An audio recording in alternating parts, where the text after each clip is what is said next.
So there's the number I want you to sit with for a second. The median B2B SaaS company right now is spending $2 to acquire $1 of new revenue.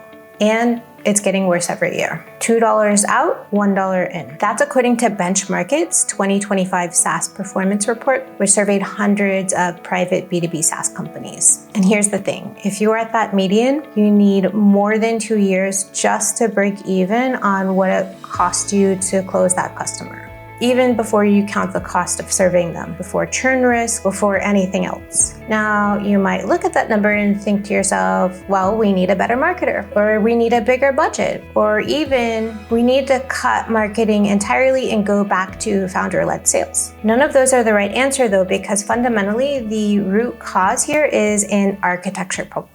Here's what I mean.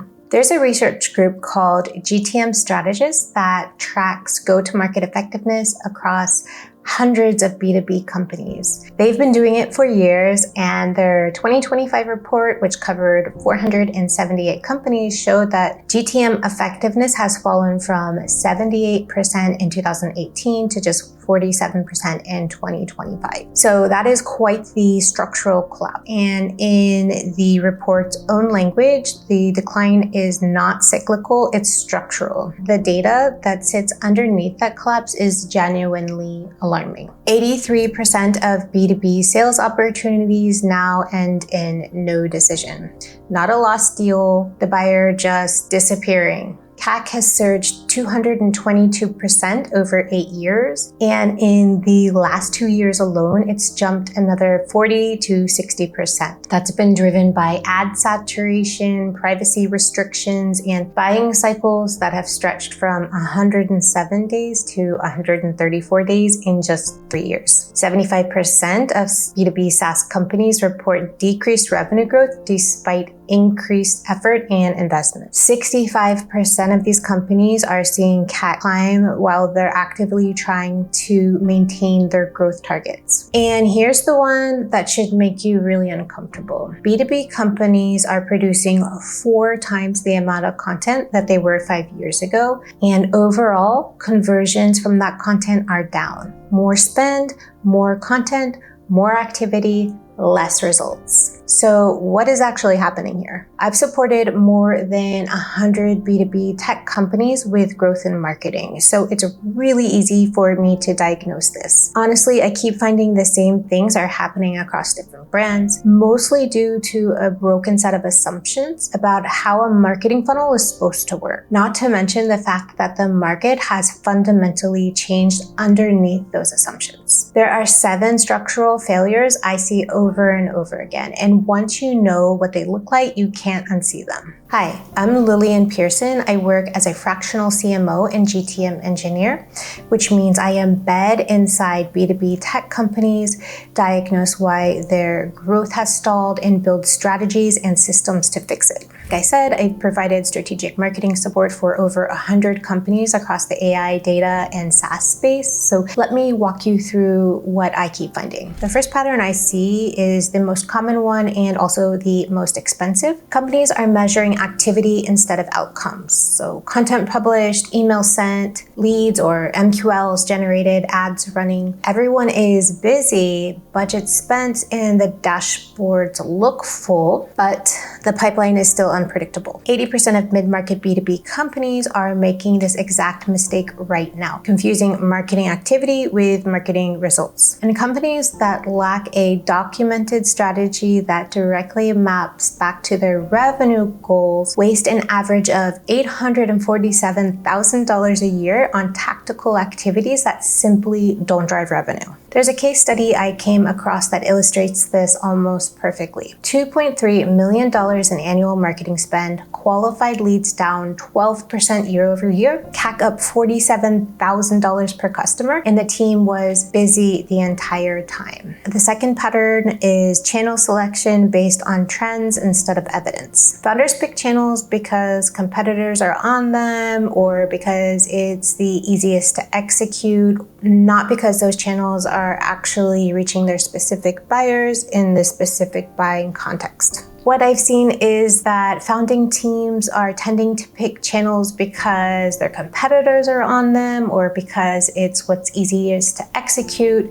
And they're not looking at whether those channels actually reach their specific buyer in their specific buying context. I had a client in enterprise data and AI consultancy, bootstrapped, and genuinely they had very strong technical capabilities. They had 0 enterprise contracts. They were phenomenal in terms of technical capabilities, but they were completely invisible. No LinkedIn presence, no positioning infrastructure, 100% reliant on referrals. So I came in, I helped reposition them from we do data work to we solve enterprise data problems that cost millions. Launched a founder-led visibility strategy on LinkedIn, rebuilt the messaging framework to translate technical depth into business value, and within 4.5 months, they closed a $750,000 contract.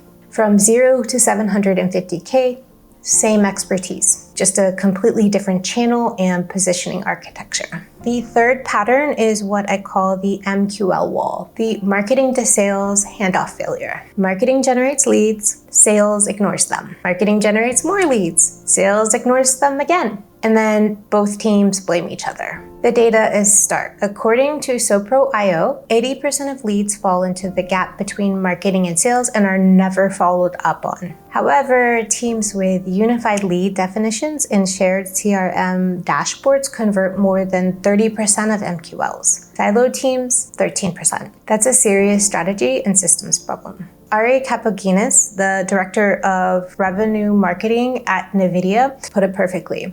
Marketing qualified leads are the bane of our existence. But NVIDIA solved this, and we'll come back to how in just a minute. The fourth pattern is broken attribution. If you would believe this, the average B2B customer journey involves 62 interactions across 4 channels before making a purchasing decision. 62. This is according to Dream Data. And these 62 interactions, they can't be tracked in a standard analytics setup, of course. When you're running multiple platforms, each one claims credit for the same conversion, which makes your performance look better than it actually is.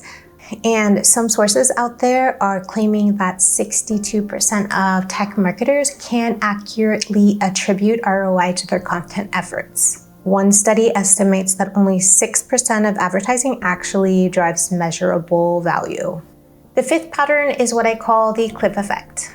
Under pressure to show short-term results, B2B marketing teams often over-invest in bottom-of-funnel demand capture, things like SEO for buying intent keywords, retargeting, conversion ads, all while starving top-of-funnel awareness. Here's the problem with that approach. Only 5% of your addressable market is actively buying at any given time. If all of your marketing is chasing demand, you are in a knife fight over a tiny slice of a much larger opportunity.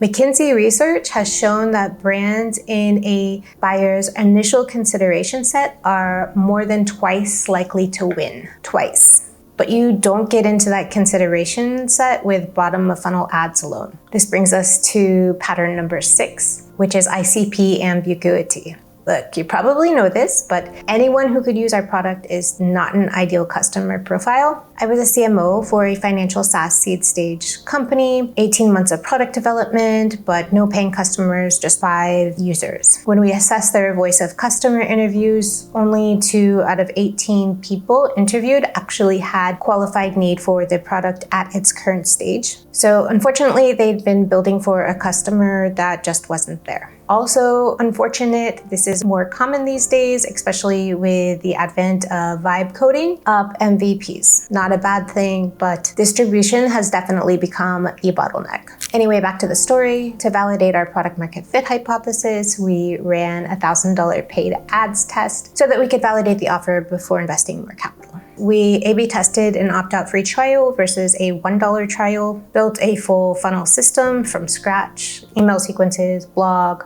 social, a quiz funnel. Within 90 days of the $1,000 ads test, those initial 5 users had become 1,105 users, and the company achieved first revenue within the first 2 months of working with me. And that is the direct result of ICP clarity plus spot-on funnel architecture. Pattern 7 is vanity metrics. Here's the trap that I see a lot of founding teams falling into. They're tracking the wrong metrics: website traffic, social follows, email open rates, MQL counts. Those numbers move, the dashboards look healthy, and the team feels productive. The central fact here is that the median B2B SaaS company is now spending $2 in sales and marketing to acquire $1 of new customer ARR. And that number just got 14% worse in a single year. And you guessed it, the vanity metrics looked fine on the way down.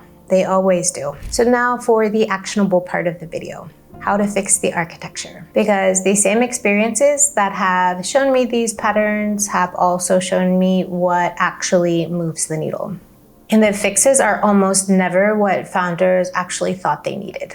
So fix number 1 is treat the funnel as a system. Funnel needs to be architected. That means define stages with shared definitions, like what is an MQL in your business with your buyers, clear ownership at each handoff point, and SLAs between marketing and sales so that leads don't end up falling through the cracks. NVIDIA's approach is worth mentioning here again, because they moved away from the individual lead tracking entirely and toward buying group engagement scoring. That's because 94% of B2B purchasing decisions are made by buying groups, not individuals. Once they made that shift, they reported a 100% reply rate from target accounts. That's something to think about. Fix 2 is stage appropriate channels. Channel selection should follow company stage, annual contract value, and buyer type.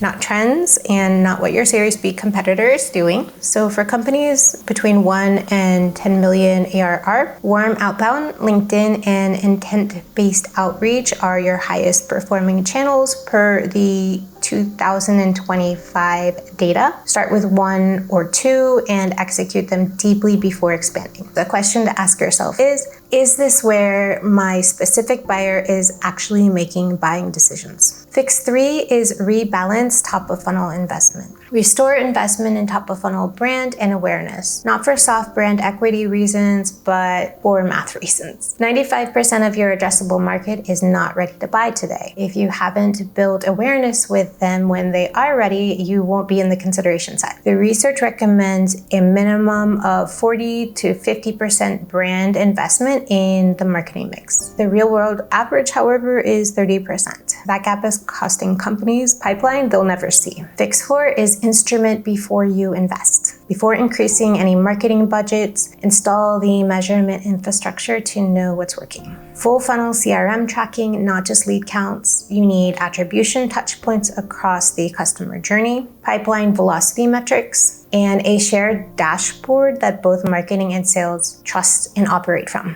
The most common mistake I see in early stage startups is increasing spend on a broken system and then wondering why the results didn't improve. But the core fact is you can't optimize what you can't measure. So let me give you a concrete example of what this looks like when you get it right. Single Store, a Series F cloud database company, had an acquisition problem.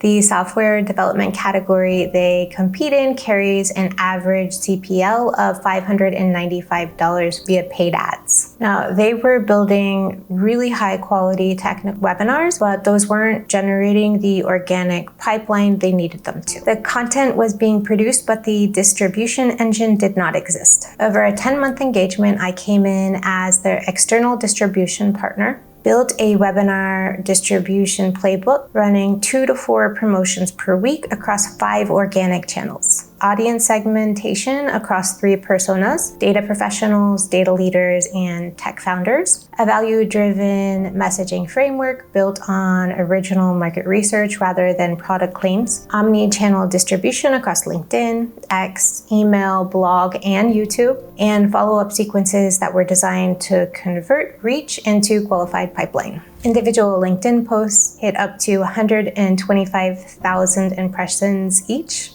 So for a total result, we saw approximately 10,000 marketing qualified leads in 10 months at approximately $5 per lead with zero ad spend. Same quality of webinar content from single store, just a completely different architecture around it. That's what I mean when I say this is an architecture problem. So the 2-to-1 CAC problem I opened with, spending $2 to acquire $1 of annual recurring revenue, it's not something you can solve by hiring a better marketer or by running a better ad campaign. The math simply won't work until the architecture does. $2 out, $1 in. CAC payback period stretching from 20 to 23 months. 83% of sales opportunities ending in no decision. GTM effectiveness falling from 78% to 47% in just 7 years. These are symptoms of a structural failure that's happening across hundreds of B2B companies in real time. Companies where the team is busy and the budget is spent, but the pipeline is unpredictable. The honest answer here is I don't think most founders will fix this by reading a blog post or watching a YouTube video. The diagnostic is really too specific to each company. The failure patterns show up in different combinations at different stages with different causes. But what I do think is valuable is knowing what the failure patterns look like so that when you see them in your own company, you recognize them for what they are. Not a budget problem, not a talent problem, but an architecture problem. And architecture problems are fixable.